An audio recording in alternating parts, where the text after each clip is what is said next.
I think he could be the biggest figure in Argentina.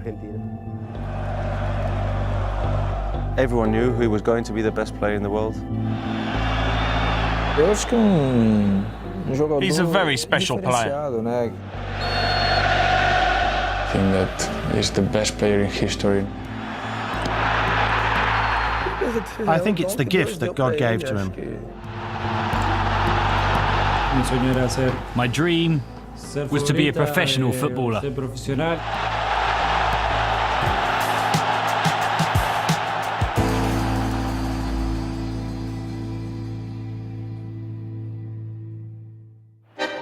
In the 20th century, there was little debate. Known in his home country as Dios, God, Diego Maradona was revered by Argentinian fans as the world's greatest ever player.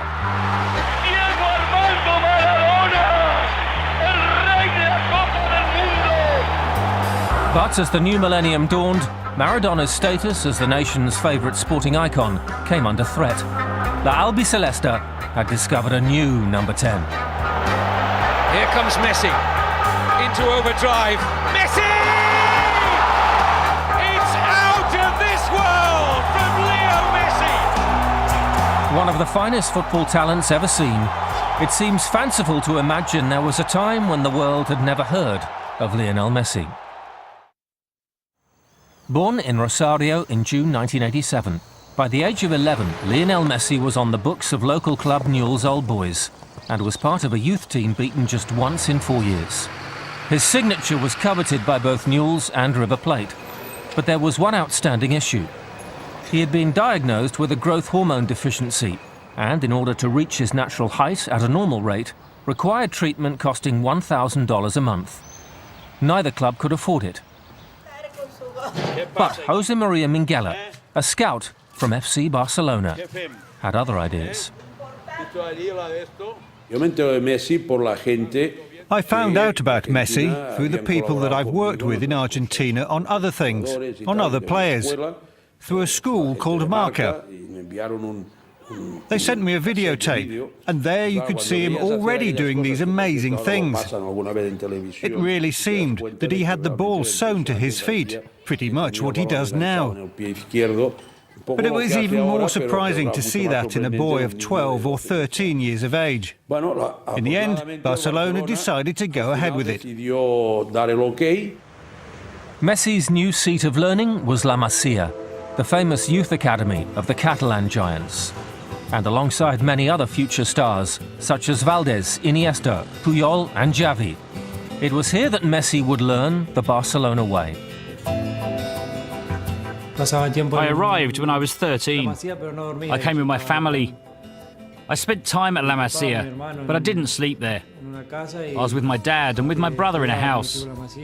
I spent time with the other kids at La Masia. I ate there and I spent the day there. And that was good to help me adapt. It made everything easier and helped me a lot. I was his first coach when he came.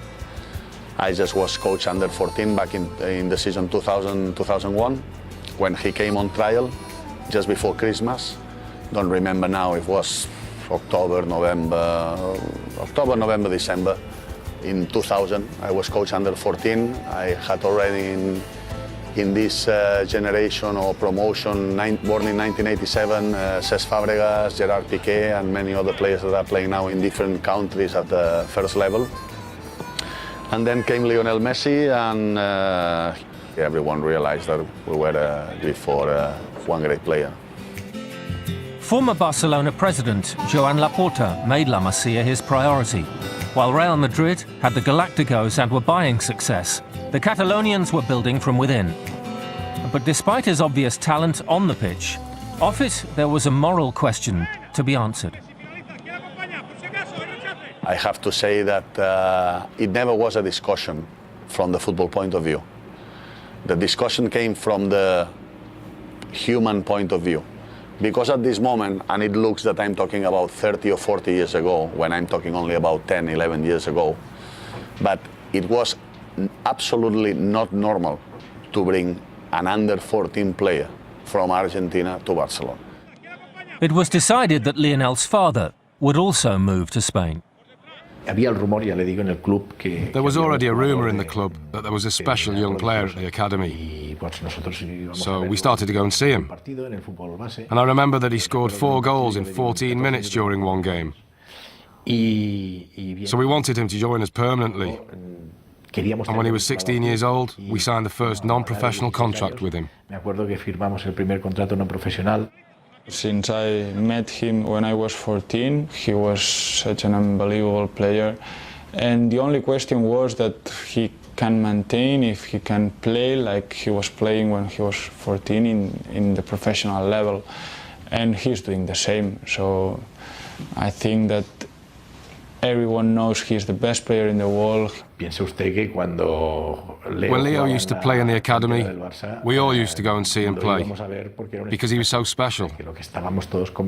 We were all convinced that he was such an amazing talent, but then, of course, you need to work. And he went into the first team when he was just 16.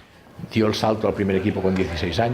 that was a great decision by Frank Rijkaard and by Chiqui Begiristain, and also the board, which fully supported the academy at all times. The academy was fundamental for our club's model.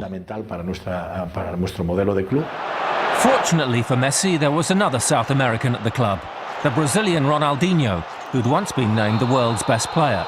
In Catalonia, the young Argentine found a brother in arms. I remember watching him in the youth teams. We all did.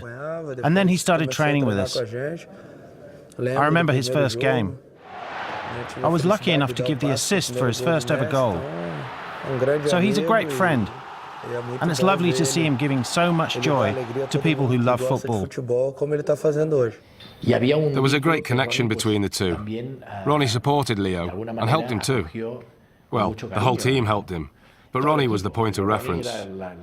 But I think the whole team immediately realised that this 16-year-old kid was going to be the best player in the world. I think the first person to realise this was Ronaldinho, because Leo was already able to do great things. He had all the tricks. But his talent is not just his dribbling. It's not just his skills or his speed on the ball. But he also has goals in him. He's also a winner. And he enjoys himself playing football. Ronaldinho had that too. He always played with a smile on his face. We all saw that he had so much quality. I was lucky enough to see him when he was a kid in the youth teams, and then training with him and playing alongside him. Everything he's done is what we always expected of him. It makes me very happy to see a friend shining so brightly. Dutch coach Frank Rijkaard gave Messi his league debut in 2004. Ronaldinho had been the star attraction at the Camp Nou, but Messi was making a name for himself and took on the mantle with more frequent appearances. He was one of many youngsters from La Masia beginning to make the breakthrough. Both Ronaldinho and Rijkaard played a major part in his development, and if progress was slow, Messi remained philosophical, testament to his upbringing and his own character. The Barcelona first team is very strong this year, and I think they can achieve a lot. But it's true, there's lots of games as well, and there'll be some opportunities for players like me to play in the first team this season. His home environment was great, very united. And I think that's helped Barca, and it's helped Leo. Leo is a very sensible person. He's as humble today as he always was, despite being so famous. But remember, when he was a child, he played as well as he does today. He was incredible. In 2005, Messi represented Argentina at the South American Youth Championship in Colombia, where his performances earned him squad selection for the FIFA World Youth Championship in Holland. Argentina won the title, with Messi scoring 6 times. His stock was rising. 2006 brought a downturn in fortunes. Injuries saw him miss Barcelona's Champions League win over Arsenal. And at the World Cup in Germany, he was largely peripheral as Argentina fell at the quarter-final stage. As ever in Argentina, a young player of outstanding talent is inevitably labelled the new Maradona, and Messi was no different. This time, however, it looked as if the Argentine public had actually found their new messiah. A third-place finish in the 2007 Ballon d'Or underlined Messi's progress. The comparisons with Maradona were growing.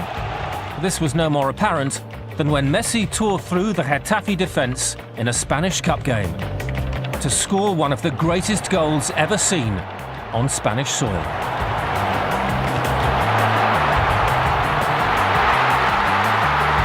It was eerily reminiscent of Diego Maradona's famous World Cup goal in 1986 against England. Messi could now lay claim to being the greatest of them all. He was just a young boy when I came there, and I saw him sort of mature into a man on the pitch. He was just, everyone knew he was going to be the best player in the world, or everyone talked about it. And for him to have been able to live up to all the hype and the talk, it's a great achievement, and the way he does it as well, the way he conducts himself is, I think, is an example to anyone. I've not seen everyone play, but of those I have seen play, of course, the ability he has to change a game is fantastic. Incredible. The following season saw Messi become a first-team regular at the Camp Nou. He scored 14 goals in 26 matches, including a hat-trick against Real Madrid in El Clasico.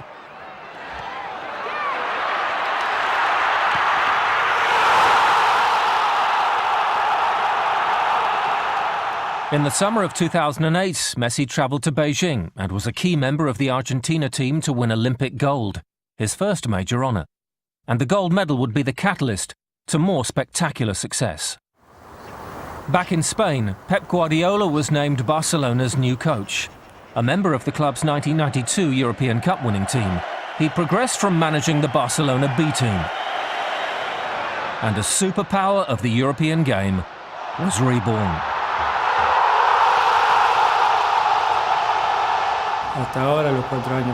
It was great. From the first day that he arrived, the 4 years were phenomenal. Not just with me, but with the whole squad. He was always a very approachable manager. He took care of us off the pitch as well as on it, and it was great having him here. Still only 21, Messi's talent was clear, but under Guardiola, he matured as a player and began to offer much more. From the moment that Guardiola arrived at the club, we all knew we'd have to work very hard to win titles. Go past everyone, dribble, because it's what he likes and enjoys. He does that thing better than anyone. But then he goes one step further regarding the team. Messi doesn't think of winning just that game. He's thinking of winning the title too. He was not alone. Barcelona was now a team packed with internationals at the top of their game. Many of the starting 11 had graduated from La Masia and were fully integrated into the tiki-taka style of football. It was a system that delivered a League and Cup double in Spain in 2009, before a Champions League final in Rome against Manchester United, in which Messi played a starring role. It was one of those finals that, despite the first 9 minutes, in which Cristiano Ronaldo came close and made Victor Valdés and Gerard Piqué work very hard, the rest of the game was like a carnival for us. And this was acknowledged by the British press and by Manchester United too. We played fantastically well. Samuel Eto'o's 10th minute strike energised the Catalans. And with 20 minutes remaining, Messi himself added a second to seal victory and become the top scorer in that year's competition with 9 goals. It was Barcelona's third European Cup and a second in 4 seasons. Messi and co had conquered all before them, and the team would go down in history as the first Spanish club to win the treble. What he has made him the best player in the world is that he's got great talent and great mentality. I've never seen a player that young with that much hunger to train, just to be coached.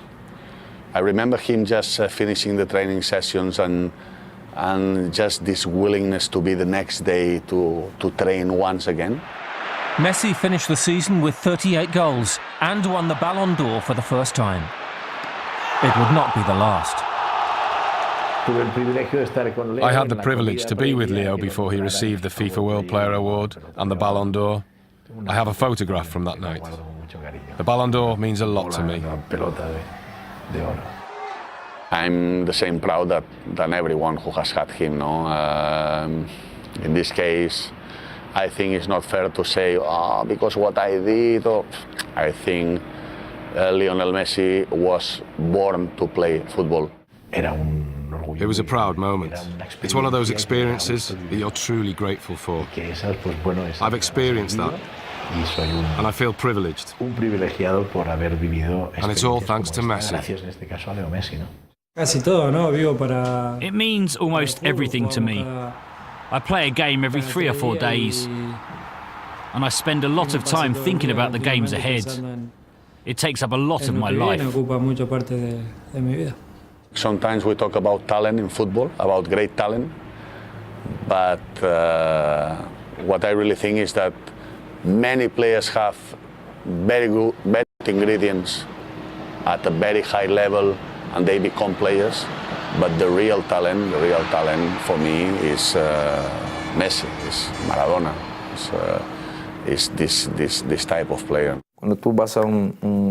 When you go to a good restaurant and eat a great meal, and what comes with it isn't good, then the meal is a disaster. Messi is the main course, and the rest of us are the finishing touches to the dish. And we help to make it even better. Messi had become one of the biggest and best paid superstars on the planet, and with fame comes adulation. But a strong family, along with the assistance of the staff from La Masia, ensured that Messi remained grounded at all times.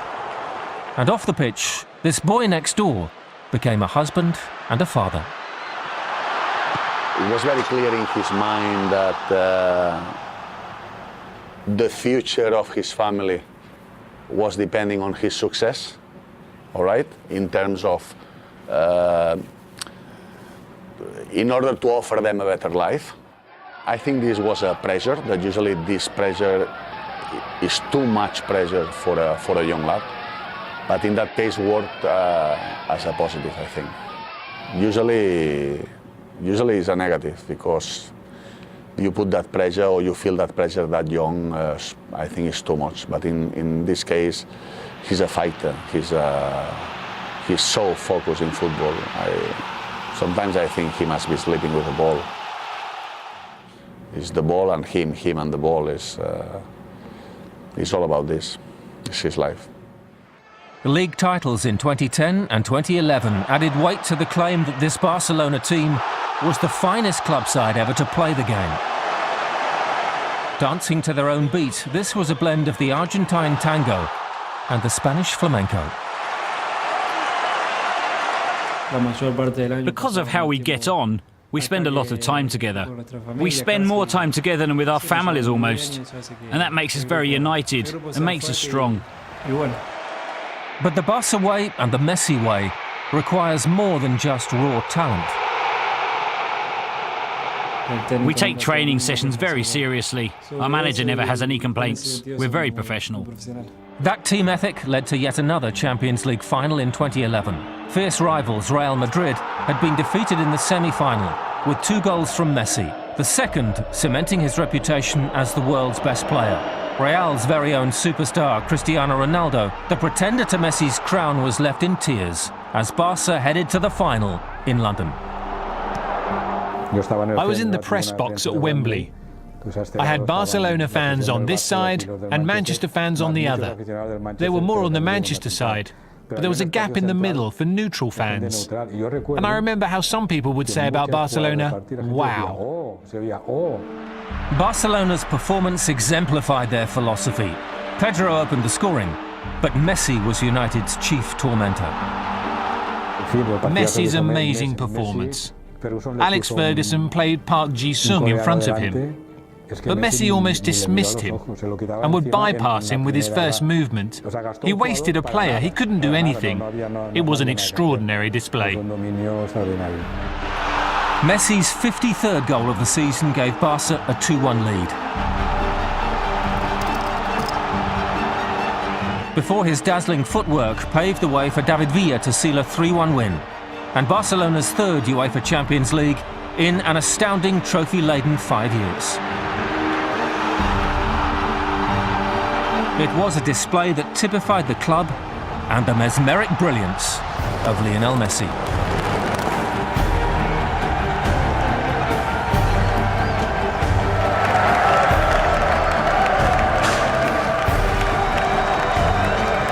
Well, I was lucky enough to be there, and I think it was the most impressive Champions League final I have ever seen. The football played at such a tempo, and at the end of the game I saw Ferguson looking for Messi to shake his hand. I saw things there that I've never seen before and will probably never see again.